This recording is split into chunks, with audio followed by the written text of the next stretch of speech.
What happened 47 years ago in the New Mexico desert?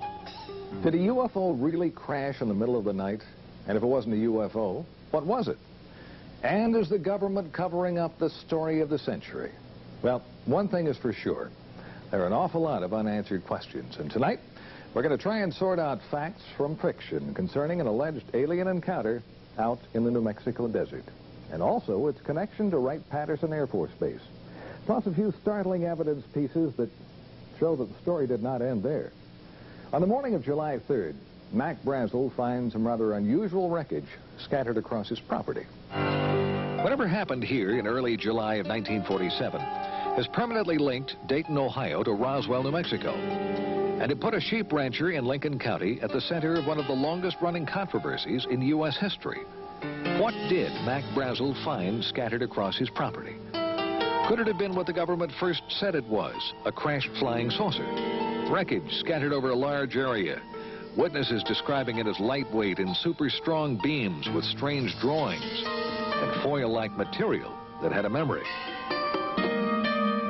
There were a lot of people that believed that we had something unique, otherwise we wouldn't have. Walter Haut was the Roswell Army Airfield Public Information Officer, and he was ordered to release the story that the government had indeed recovered a crashed saucer on Brazel's ranch. His friend, intelligence officer Jesse Marcel, was one of the first military men at the debris site. Jesse had gone out to the ranch with Brazel and picked up a bunch of material and brought it back to the base. That material was flown to General Ramey's office. And according to other reports, some of it came here to Dayton. A lot of this material, there were very few people saw.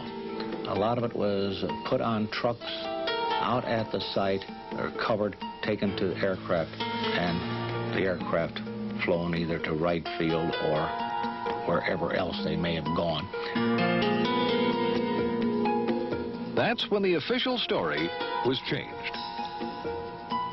The Army Air Corps said Brazel had found nothing more than a downed weather balloon, and they had pictures to prove it.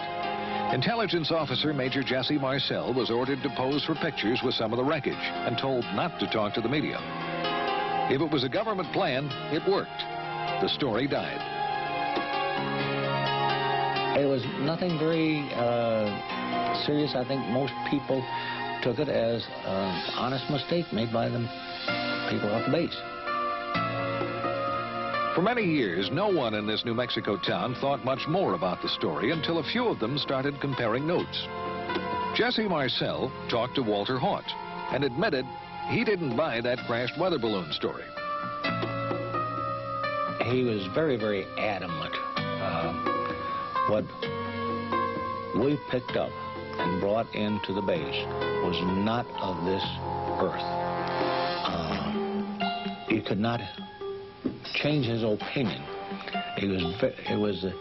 This was not of this earth. We don't have the technology to develop anything like this.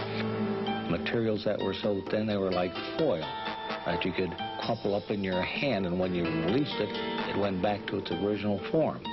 Had a memory built in it. Go ahead and get out of here, and get out of here as fast as you can. And in a rare interview, mortician Glenn Dennis told me he remembered getting some strange calls from the base mortuary officer around the time of the Brazel discovery. He called one night. He said, "What's the smallest size hermetically sealed casket that you keep in stock?" And then again, here again, I said, "Hey, what have you guys got out there?" Later that day, while on an ambulance run to the base hospital, Dennis saw strange wreckage in the back of 2 Army ambulances parked outside this emergency room door.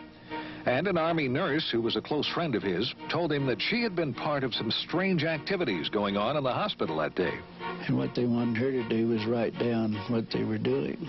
And on one gurney, there was a crash bag that had 2 small, little, very mutilated bodies. And then on the other gurney, there was a crash bag there that was unzipped, and it had a little body, she said, that was almost complete. It hadn't been mutilated. She claimed they were doing an autopsy on that one. a body that was not like anything she had ever seen before. She described some very unusual features that were not human. It only had 4 fingers, and on the tips of it were little pads, and then it looked like very small, minute little suction cups. And they described the arm as much larger here from the human and a very short joint up here, and the head was very large. The eyes were very sunken in. But what were they? Dennis was told by a high-ranking military officer that they were indeed something special. He said the bodies were definitely aliens. All right, so what did Mac Brazel really find out in the desert? The weather balloon doesn't carry passengers, and it wasn't all that secret. And where did the bodies come from? What about those reports as well that both wreckage and alien bodies were shipped to Wright-Patt? Well, coming up, we'll try and track down exactly what was and was not shipped here, and why the Roswell case is still under the microscope after all these years. Plus, we're going to find out what the Air Force has to say on this possible alien encounter.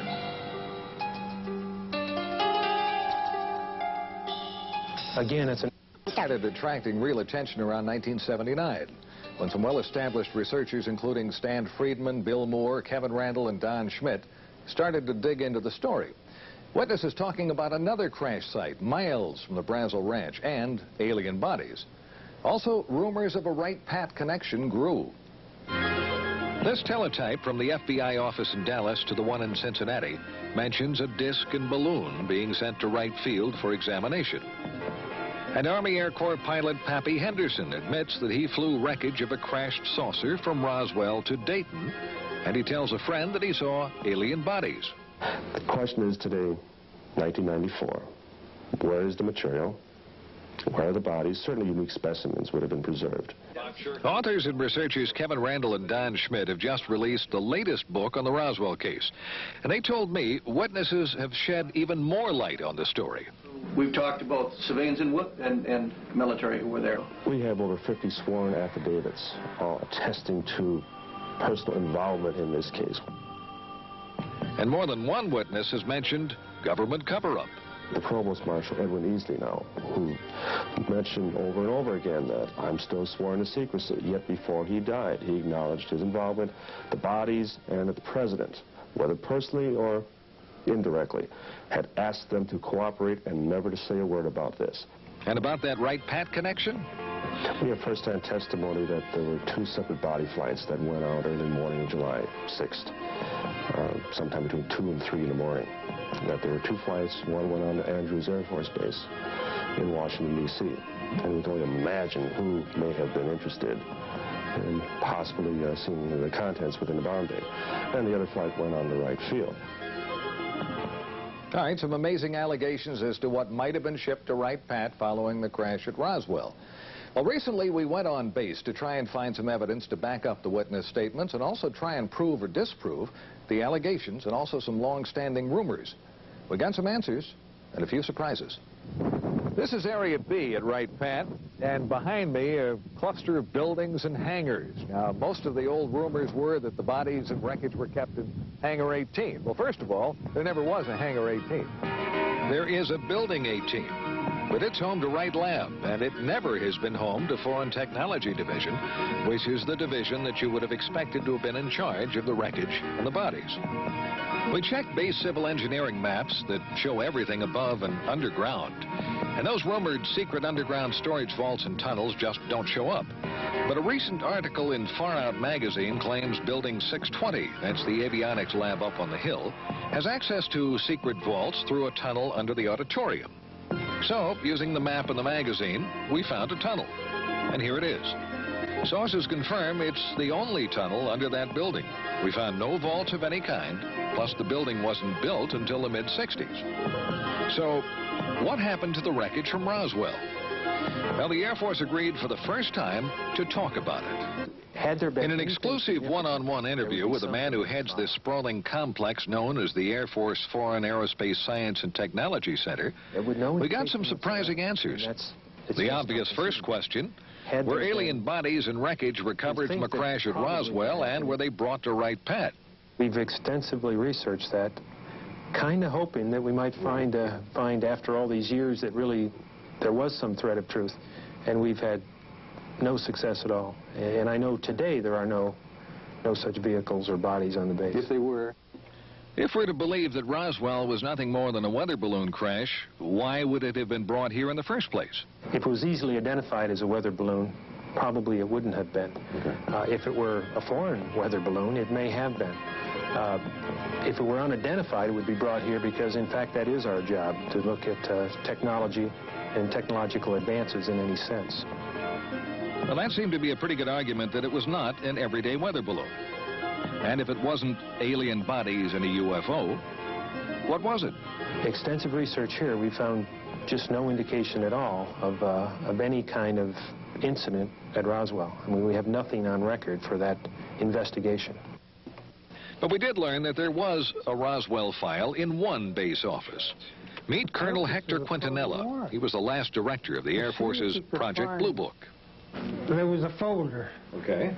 A folder about as big as this, with newspaper accounts of what transpired out at the ranch or wherever it was. But there was no formal correspondence that I could find with regards to Roswell. He told me Blue Book's evaluation of the case was it was nothing more than a balloon, and that's the end of it. But interestingly enough, a search of other Air Force documents failed to turn up any reference to Roswell in any form. We can't find an advantage to keeping such a thing a secret. We think that probably what happened is that there wasn't anything significant from the Roswell incident, if in fact it was evaluated here. Consequently, if there was either no report or the report was of no significance, so it was destroyed. And he added, nothing like aliens or a UFO could have arrived at Wright-Pat without somebody knowing about it and eventually talking. Almost impossible to keep something that fantastic a secret, specifically within the intelligence community, and particularly from the organization that's supposed to evaluate that sort of thing. Secret. We've heard that word a lot tonight. Well, coming up, we've got some new evidence that may well explain what at least some of that wreckage from Roswell really was, and why it came here, and why the government chose to keep it a secret. We'll be back.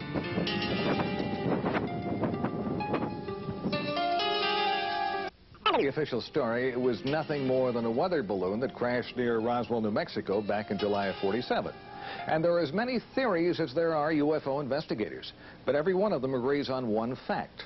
Something unusual crashed right here on Mac Brazel's ranch near Corona, and the government covered it up. And they also claim more wreckage and bodies were found at other locations. First site mentioned near the plains of St. Augustine. That was way over in this area. And the most recent site, Randall and Schmidt's brand new theory, is closer to Roswell, probably about this area. Well, we've uncovered a pretty good explanation for at least one crash, the one on Brazel's property. If you look at Mac Brazel's original description of what he found on his ranch, lightweight beams with strange purple markings that resembled flowers and foil-like material that kept its shape, our investigation found that that matches the type of materials used in a top-secret high-altitude spy project known as Mogul. It was far different in materials and mission from any common weather balloon. Now, let me show you the difference. Coming up is a drawing of a Mogul weather balloon, one of the configurations. A lot of balloons, suspended pieces down here, exotic materials, and from top to bottom, it stretched over 600 feet. And it was designed to spy on the Russians to keep track of their nuclear tests. And it had an above top-secret project clearance. Now, Mogul project manager Professor Charlie Moore told me it was not uncommon for that giant Mogul balloon to be mistaken for a UFO. When Moore and his Mogul team learned of the flap over the Roswell incident, he said they laughed, but they kept quiet about their project. Moore identified the wreckage in the Jesse Marcel picture as a Mogul ML-307B that had been launched from Alamogordo, New Mexico. He confirmed a crash would have spread wreckage over a large area. And why wouldn't anyone have recognized it? Well, Moore said no one around Roswell had ever seen one. Moore was even cleared to know about Mogul flights. And that's probably why the wreckage was sent to Wright-Pat. Now, there's one more twist that tends to back up the Mogul theory. The former top man with Project Mogul, Colonel Marcellus Duffy, was at Wright-Pat when the Roswell wreckage arrived. He recognized it, but that story never got out. According to another former Mogul officer, retired Air Force Colonel Albert Trukowski, Colonel Duffy could not talk about it because of the secrecy. So, if it was a giant Mogul spy in the sky that went down on Brazel's ranch, something else must have crashed nearby, something with small passengers. Mogul officials can't explain that. Well, more than a few witnesses claim they saw bodies. Like a man identified as a former Air Force physician who related what an intelligence officer told him about strange bodies and a Wright-Pat connection. The beings on that spacecraft, he relates, were not anything that he could identify from our planet. They did not appear like any human being he'd ever see, but they were obviously not anything else. They obviously were living human beings, and some of them were injured, most of them were dead.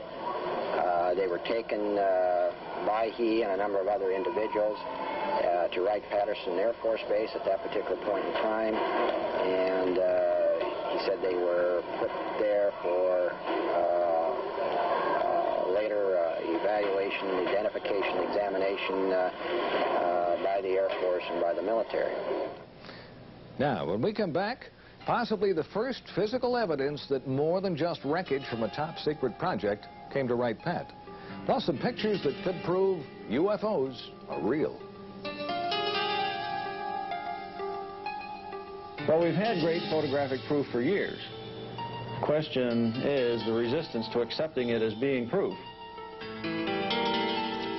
Brown Hospital on the grounds of the VA Medical Center in Dayton. And up until a few years ago, it was a very active hospital. And on the 3rd floor of this building, there was the dental lab.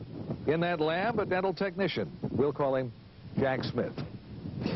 And as Jack told the story to Len Stringfield, it was on a Thursday. He remembers the day quite well because Thursdays were normally very quiet days here at the VA Medical Center. And 2 men he identified as officers from Wright-Patterson Air Force Base brought him a model, an impression of a lower jawbone. They wanted a working model made. He was to keep no records, and the mold he created to make the model was broken and thrown in the trash as the Air Force officers left. Smith retrieved the broken mold pieces and put them back together at home, and he made his own model. He said he knew this just wasn't human. Few have ever seen it, and those that have can't identify it. An article in Len Stringfield's new book quotes certified dental technician Bruce Phillips as saying it's not like anything he'd come across in his 20 years in the business. The teeth are flat, no cutting surfaces. The shape of the jaw is different from humans, and the arch is much deeper. If it isn't identifiable as animal or human by people who should know, what is it? Could this finally be the first hard evidence the Air Force was indeed doing tests on alien bodies out at Wright-Pat? Jack Smith says the jawbone model was made in 1979. And if you compare the shape of the jaw in the model with the shape of the jaw in this computer drawing of an alien, it's almost a perfect match. Some sources claim the drawing was part of a government UFO briefing in 1978, same time frame, and was based on photos from Wright-Pat. Now, the Air Force tells us they have no records of any alien picture or the briefing. No comments yet on the jawbone. For believers, this is more evidence that something is going on, and the government really doesn't want to talk about it.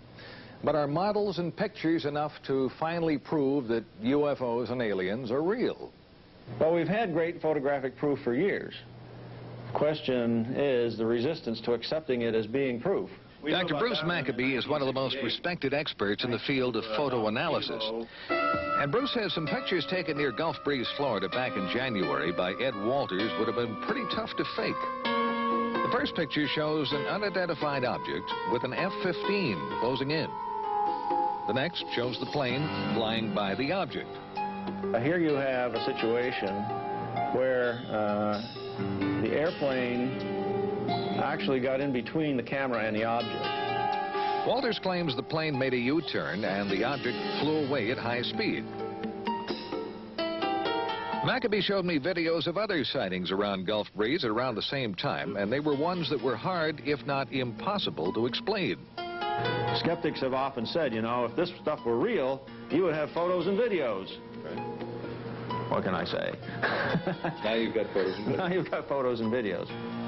It's interesting to note the Air Force has never said that UFOs don't exist. Was this a break in a curtain of secrecy surrounding the real UFO story? Has the government really been covering up the story of the century? It all comes down to what you believe. And as in the past, it remains the controversy that won't die. And whether the evidence connecting Wright-Pat to the UFO phenomena is accurate or not, the base is forever a part of that legend. I'm Carl Day.